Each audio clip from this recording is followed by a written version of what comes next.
Hey guys, how's it going? Welcome to this video. Um, okay, just want to tell you guys I was able to get my truck started, working fine right now. Just want to tell you guys what happened as far as the repairs made and stuff like that, work done, diagnosis, troubleshooting, stuff like that.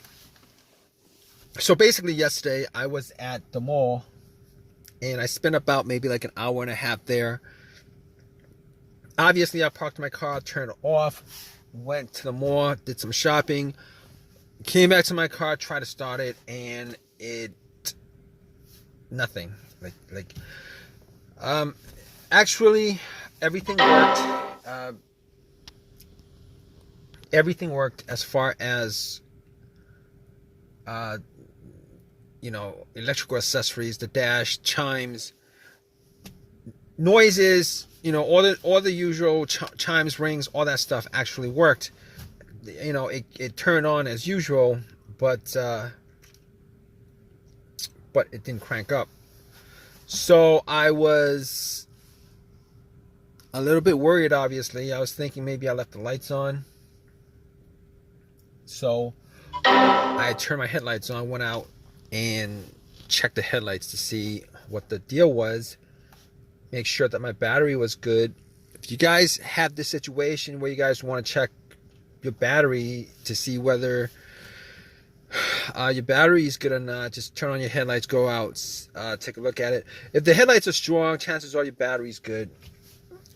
That's not always the case, obviously, but maybe that is the case. But anyway, that's not the end of the test as far as the battery is concerned. Normally, if the headlights are bright, even if the battery was a little bit weak, you should be able to get a slow crank from it. I wasn't able to get a slow crank from it, so I was like, okay, can't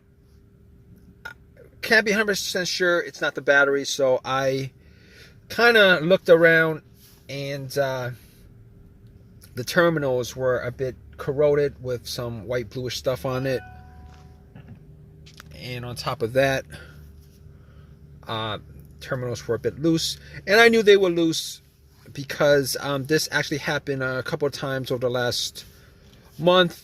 And after trying to start it 6-7 times, it worked previously. And a lot of times it was because I wiggled the terminal.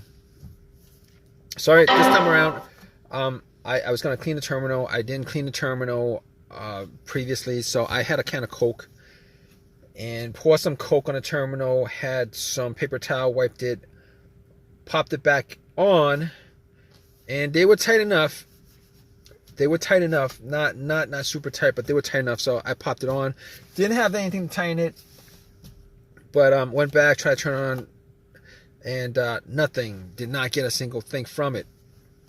Everything worked pretty good though. Radio, blow motor, everything works fine except for one crank. So at that point I was like, okay, what else could I check? So I was looking at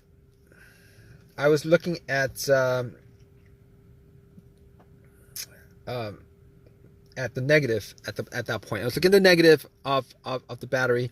I was thinking maybe the negative had an issue, which probably had a weak connection to the battery, etc., etc. So I was looking at the negative line, the ground line, and I checked it out, and the ground was pretty good. The ground was not corroded, and it was held tight to the frame by the bolt. And I was like, okay, probably not the ground.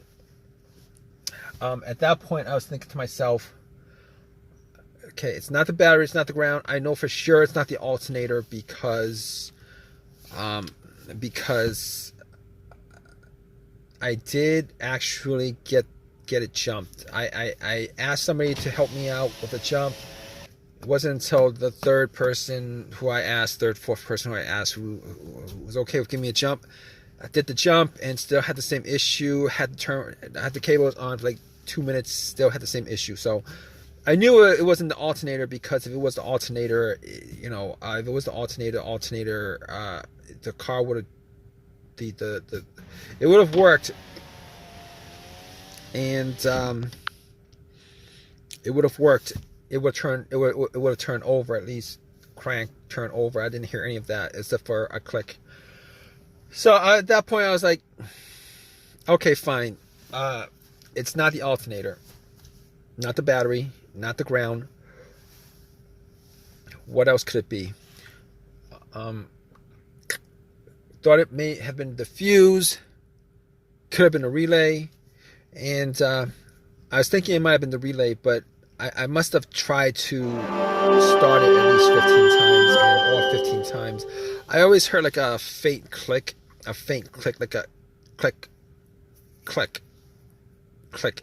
It's like each time I would try to start, it's like click, and then nothing, and then click, and then nothing. And I know where that's coming from. It's coming from the relay. So I know it's not the relay, because that's the relay going off. Normally it's the relay making contact and then sending an electrical charge. That's how the relay worked, because if I didn't hear a click, I might have thought that was the relay. Not 100% sure, because I didn't actually do a test on it on the spot. So we're down to a couple of things. I had an OBD2 scanner with me, and I didn't think it was the computer that was causing it. The car's computer, PCM, ECM. So I was like, let me just put the OBD2 on there. I know it's not going to give me... It's a $19 OBD2 scanner I bought from Walmart. I know it's not going to give me it's not going to tell me, what's causing a no start. No start's not going to show up on OBD2. It's not going to show up on OBD2. So, but still, I plugged it in just to see what, if anything came up, but especially to make sure that there was a connection from the car to the car's computer. And OBD2, it scanned, it read, no codes, nothing like that, as I had suspected. So at that point, I was like, okay, the car's computer is good. The connection is good, at least from what I can tell. So now we're down to the fuses. Okay, maybe it could be like a fuse or something like that. I know there have been a couple of times. I've only had this truck for like a couple months, like 2 months. Previous to that, I had a Honda Accord. So anyway, I don't know exactly, what the history of the truck is, but as far as the fuses were concerned, I was thinking I had 2 occasions where I had fuses that would cause no start. One of those occurred when the main fuse blew on my Honda. And I had no electricity inside the car whatsoever, like as if somebody took the battery out. And I knew it was the main fuse because I actually hooked up 2 screwdrivers. The metal part, one kind of crossed two screwdrivers, the metal to metal, and that actually created a connection where the car turned on, and that was the main fuse that blew.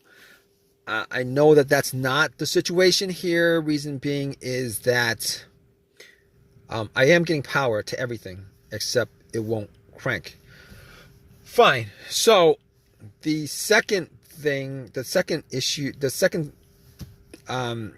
fuse issue that caused a no start, I had with an Acura, and that car would crank, but it would not turn over. It would crank, but it won't turn over.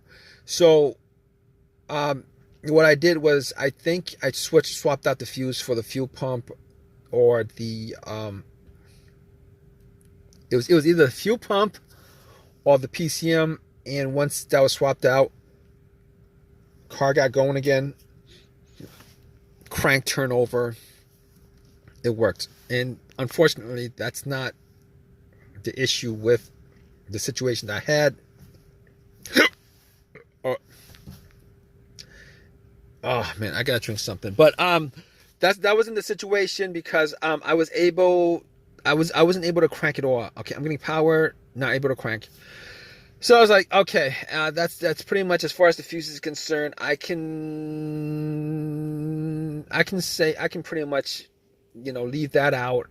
Trouble, as far as diagnosis is concerned, probably not the fuses. So at that point, I was like, maybe it's the starter. Now, I've only had the truck for like two months, and it probably was the starter. As far as experiences that I've had with starters going out, it's pretty much those symptoms, But I really was looking for like a fast and quick. I was hoping that was something that I could actually just change up on the spot, which was either a fuse, a relay, a battery, one of those things. Anyway, I wasn't 100% sure it was a starter, but had to get the car towed. Car AAA had to get the car towed. Had to get the truck towed. It was towed, and once I got home, did the test again on everything, on the battery, did the test on the fuses, did the test on the relay. Now, I actually took the relay off and did the bump test with a pin, and it actually did nothing. I heard nothing from from the starter. So I was like, at that point I was like 95% sure, because that was like pretty much a direct connection from the battery to the starter doing that bump test. But anyway, at that point I took everything off, and when I got to the starter, I did another test by putting a wire from the positive terminal of the battery to the solenoid, to the positive solenoid, and try to do a direct bump test, and the starter did not crank, did not move, did not hear a single thing from it. So at that point I knew it was the starter that was the problem. I took it out, went to AutoZone, had them test it out again, and nothing whatsoever coming from the starter. So it was definitely the starter. And so basically I ended up getting a rebuilt starter. The rebuilt starter was like 150, 160, something like that, with the core given. The core, which was the old starter, given to them. And popped it in, and it started up, and I haven't had issues since. I haven't had issues since. Everything works. Got it working again. If you guys are in this situation, you guys looking for like a reason why your car is not starting, just do the whole troubleshooting that I did as far as the battery, the fuse, the relay, the ground wire, all those things. I know I probably left out a couple of things, maybe the ignition, but I actually changed the key fob key. But still, you probably could figure out, like 90% of the time, you could probably figure out, your issues with your car with that particular situation. Whatever your situation is. Anyway, I hope this has helped you guys out as far as your issue. If you have any comments, please leave a comment in the comment section. Please subscribe. Please give me a thumbs up. Hope this has helped you guys out in some way, since you guys are probably watching this video just for just to get some help on your situation. All right, guys. All right, take care.